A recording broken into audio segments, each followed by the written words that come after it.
Have you ever made so much money that you ended up wasting some of it? How much did you waste? Was it a few hundred? A couple thousand? How about $2 million? In 1992, the international drug lord Pablo Escobar was on the run from the police when he found himself stuck with his family in the freezing forests of Colombia. His little daughter was suffering the most from the cold, and the only thing he had on him was a bag of money. So, what did Pablo do? He took $2 million from the bag and set it on fire to keep his daughter warm. $2 million. Most people would rather die than burn that amount to survive. And that is because most people will never experience the wealth that Pablo had. Money was never a problem for the drug lord. His only problem with money was where to keep it, and since he didn't trust the banks, the crime boss hid most of his wealth in the oddest of places, in barrels, under fields, and behind walls. And for decades since his death, people have been uncovering these hidden spots, to the point that even his nephew found $18 million of Pablo's hidden wealth. But before we get into this, let's first talk about the fortune of the drug lord and how it came to be in the first place. How did one man amass so much wealth from crime that Forbes magazine had to officially name him the 7th richest man in the world at the time? Where did all that wealth go when he died? And more importantly, how did his nephew find $18 million behind the walls of his house? Pablo Escobar was born and raised in the Colombian city of Medellin. His family was so poor that he had to dabble in petty crimes to survive. By the time he was 20, he was into the Colombian drug scene, and by 26, he had gathered at least $3 million. Then, Pablo created the Medellin cartel, made more money, and bought at least 15 planes. Put simply, Pablo Escobar was doing with hard drugs what John D. Rockefeller did with oil. More than $145 million daily in cash, and an annual income of $55 billion. He was making so much money that his cartel spent over $1,000 every week buying rubber bands to wrap his endless influx of cash. At the same time, they also found themselves losing $2.6 billion of that money to rodents. But we all know how it ended. Escobar was fatally shot in the head by soldiers who discovered where he was hiding. So, with Pablo Escobar dead, everyone began asking a very important yet dangerous question. What happened to Pablo Escobar's fortune? When you die, you can't take your money with you. With the amount of money that Escobar was making, he had to have people he trusted, who could keep up with the movement of his cash flow. And those two people were his oldest brother, Roberto Escobar, and his immediate younger sister, Alba Marina Escobar. These were the only two people he trusted. There are 3 ways of categorizing Escobar's wealth, and we will tell you exactly where each and every one of them went. The first category includes his liquid assets, his cars, money, mansions, clothes, amongst other physical material items. The second category includes all the money he kept in hidden places like underground, caves, behind walls, and in the jungle. The third and final category includes money he hid in banks, which wasn't that much because banks didn't really want to keep his money, and Pablo didn't trust them to begin with. After Escobar's death, his drug empire, unsurprisingly, fell apart. However, his family didn't get much. The wealth that they had was shaken off them by rival cartels as they sought to decimate what was left of Escobar's legacy. So, they spent most of their money on security. At one point, they had to buy out an entire hotel floor so that no one could sneak up on them. Even the government had to step in by filling the hotel with guards that would protect them from Pablo's enemies.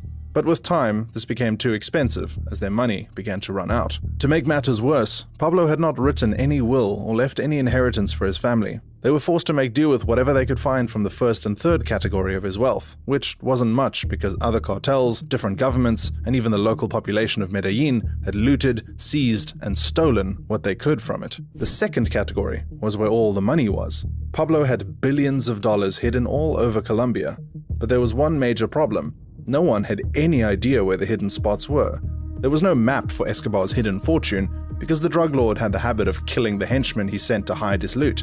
Pablo Escobar would instruct them to shrink his money and hide it by burying it, or keeping it in underground bunkers, or stashing it in caves. And when these henchmen reported back to their boss, he had them killed. That way, he was the only one who knew where the money was hidden. He didn't even tell his trusted siblings where he kept the money. It was all in his head, and was only divulged on a need-to-know basis. So, till today, most of the money he hid away has not been found. However, that doesn't mean there haven't been discoveries. In November 1989, while Escobar was still alive, someone mistakenly dug up $5.3 million that had been stashed in 3 plastic cans and buried. The year after, another person found $26 million, along with 150 kilograms of gold bars. 20 years later, in 2009, someone else found $6 million in the jungle where Escobar had created several cocaine factories. That same year, $10 million was again found hidden at his Hacienda Nápoles ranch that had become a museum of some sort. Then, a 65-year-old farmer found $600 million buried in hundreds of barrels in a field where he was digging to start a palm olive plantation. He turned everything over to the police.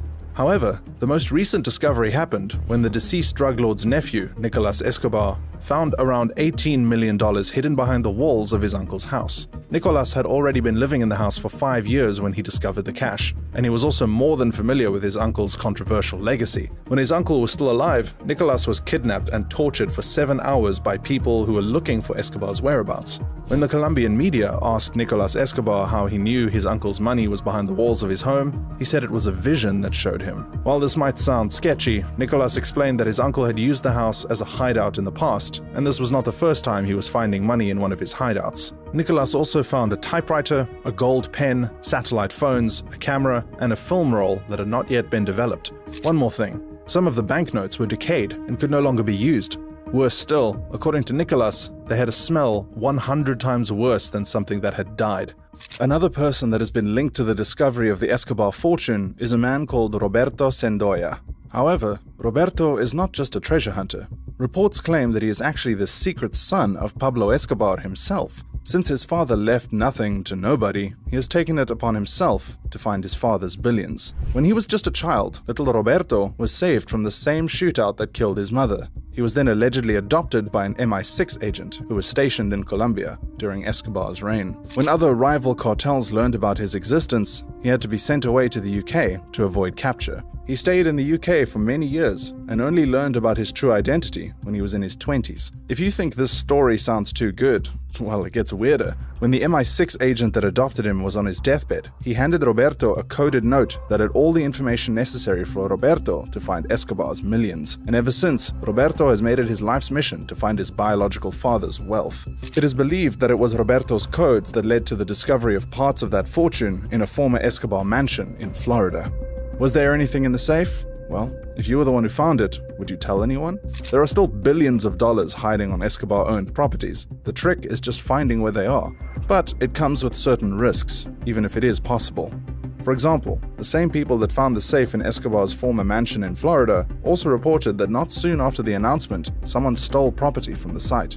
And even Nicolas, who seems to be the only one who has had the best luck in finding the Escobar fortune, told the press that he had suffered an attack many years before from people that wanted his uncle dead. He was abducted by these individuals and tortured for several hours. 2 workers who were also captured with him were tortured with a chainsaw. So, even if you feel interested in uncovering the Escobar fortune, bear in mind that there are way more dangerous people who are interested in finding it too. People who wouldn't bat an eye when sending you to meet your maker. For all the treasure seekers out there, if you happen to live in Colombia, you might want to check your walls, and if you have a farm, you might want to dig it up. You never know, you might just find money in barrels or in plastic bags behind your walls. And with that, we have come to the end of our video. Please like and subscribe, and turn on that notification bell to see more videos like this in the future. See you next time.